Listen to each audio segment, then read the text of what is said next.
We have 3 more presentations, but as you see, our students are much better than the teachers.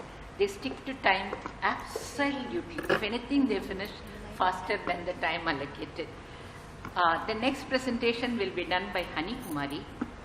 She is also doing her PhD at NFI. The research work is carried out at NFI, and she is registered for her PhD with MS University.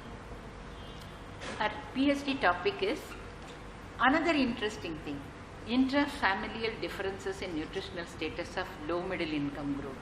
Why important? Because once upon a time, we always targeted supplementary feeding programs to families. Poor identified, PDS ko jao. Pregnant women from poorer segments of society, priority de do, ICDS food supplementation. So everywhere, it is the family that was identified as being requiring nutrition support.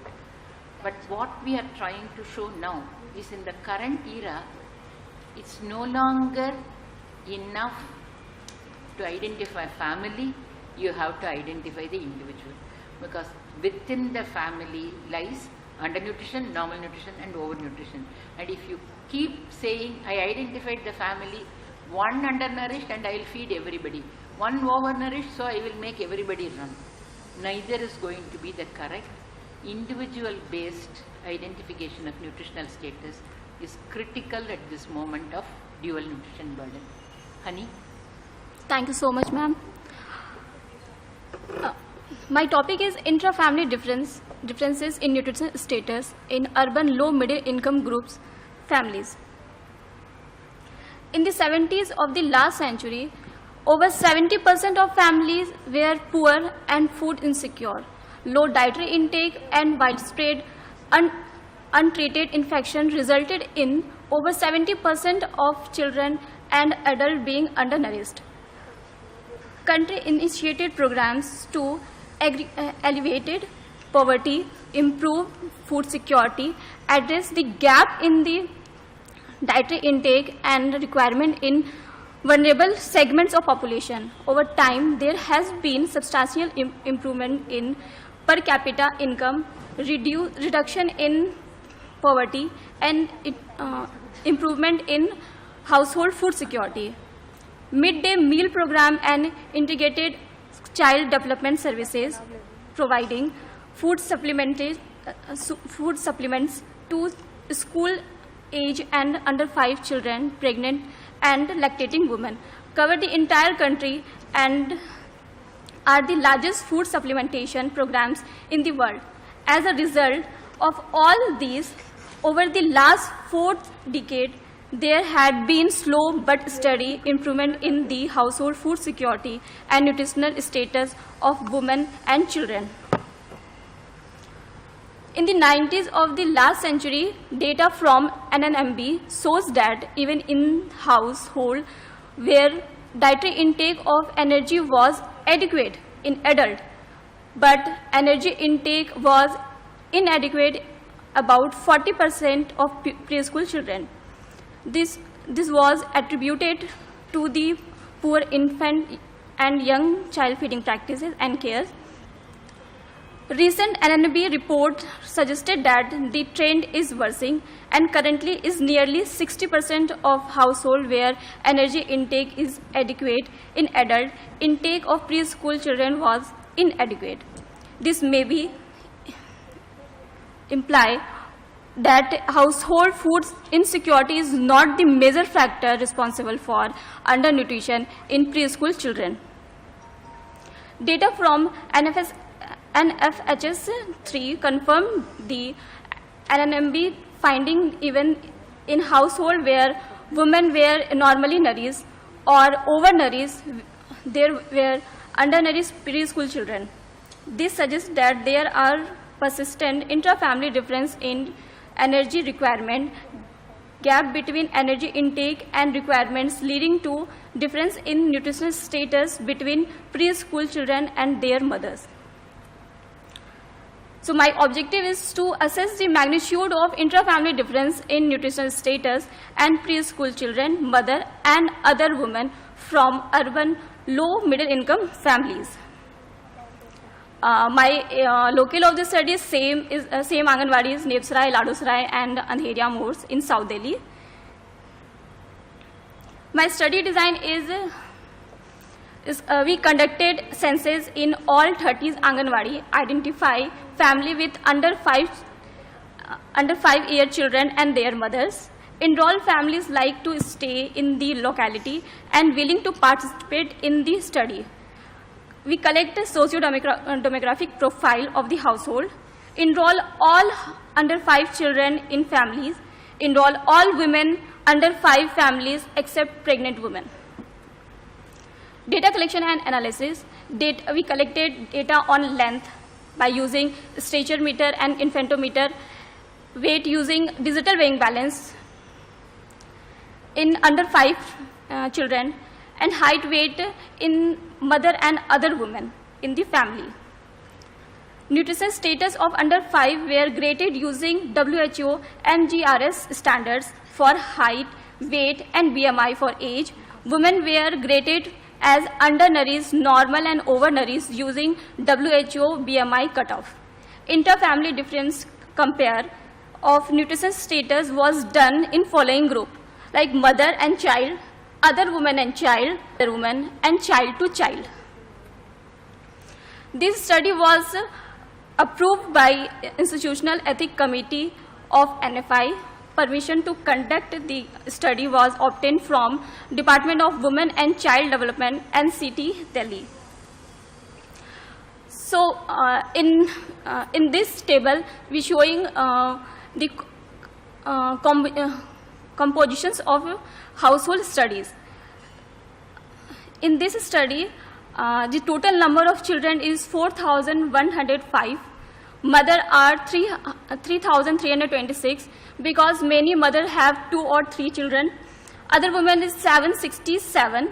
So my child and mother pair is 4,105. Mother and other woman pair is 816.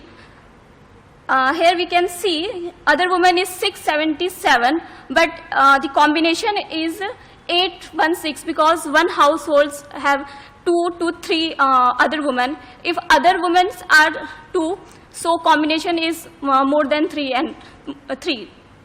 So pair is improved.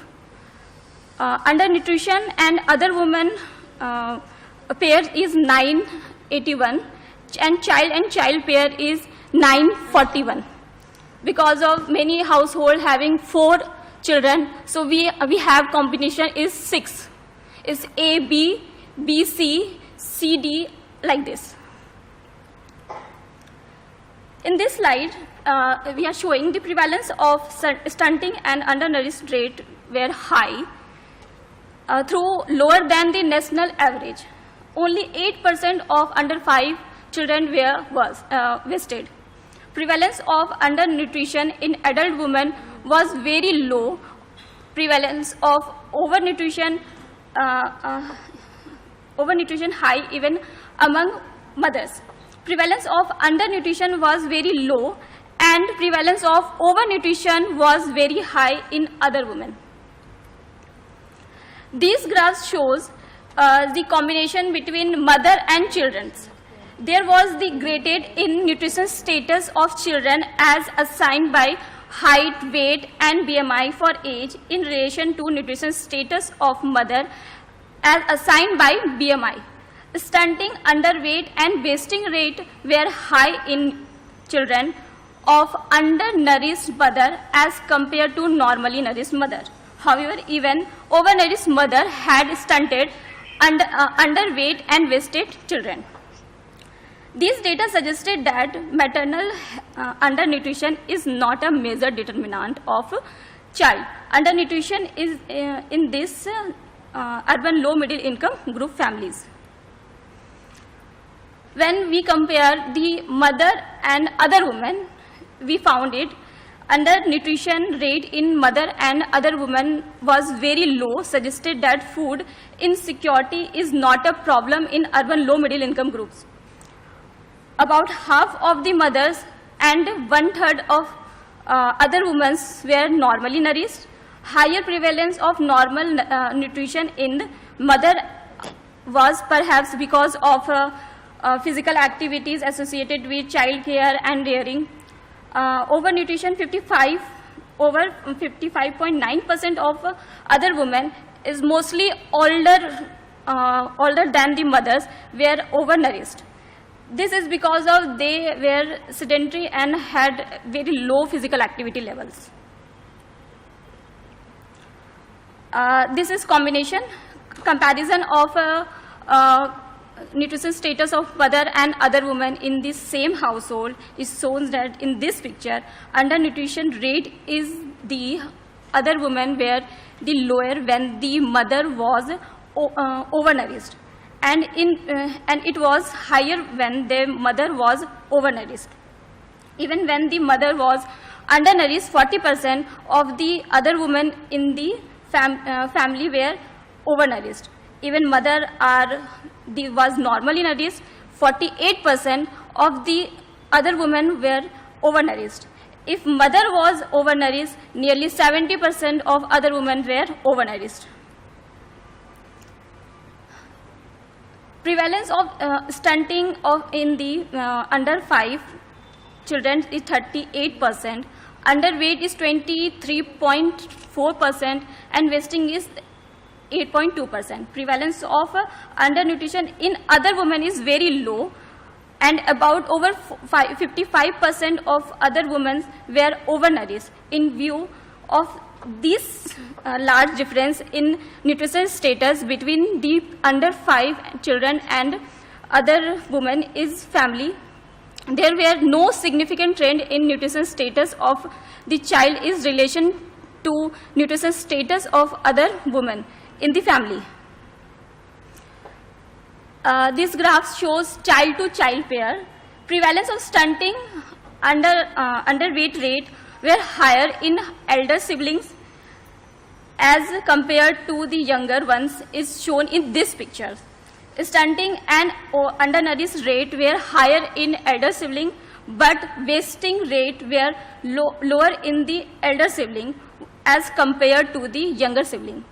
Numerous studies that surveys shows that stunting and underweight rate is higher in 3 to 5 year as compared to 0 to 3 year children. This is considered as the effect of age on nutrition status in under 5 children.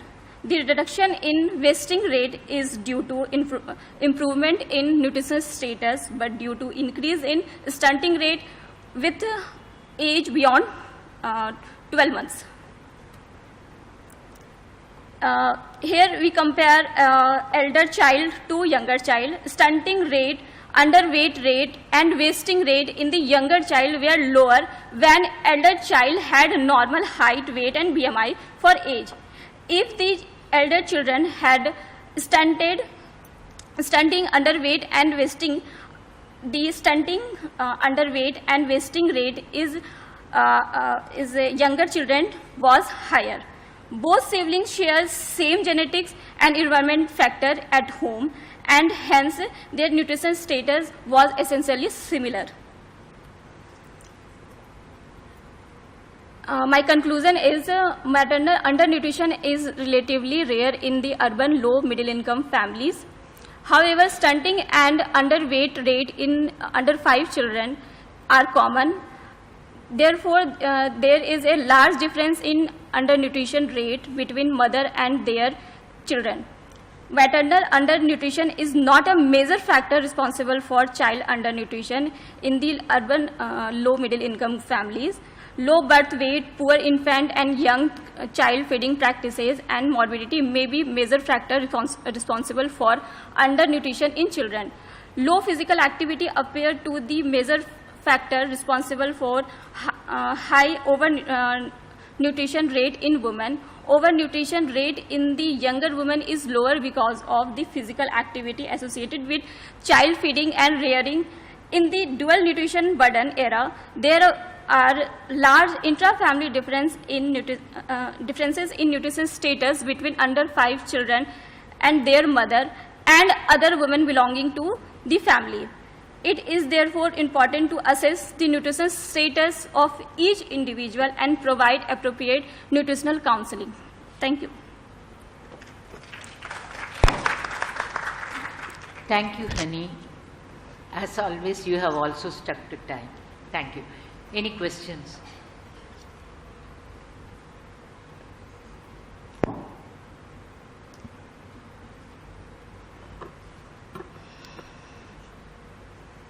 No question. I think the graphs were clear, and so there were no problems, and huge differences were not small. Differences were large, and so everybody understood what you had said. You know, I only hope that the message, it's imperative that we start measuring individuals and assess their nutritional status using, in children, height and BMI, in adults, BMI, as the indicator of nutritional status, and then provide appropriate intervention is critical. I hope all of you will teach this, because by the time it comes in textbooks, it will be another 5 years. That is my one major request. You can hasten the progress towards right management by teaching it to all the kids who come to you for education. Thank you, Hani. Come. I will give you.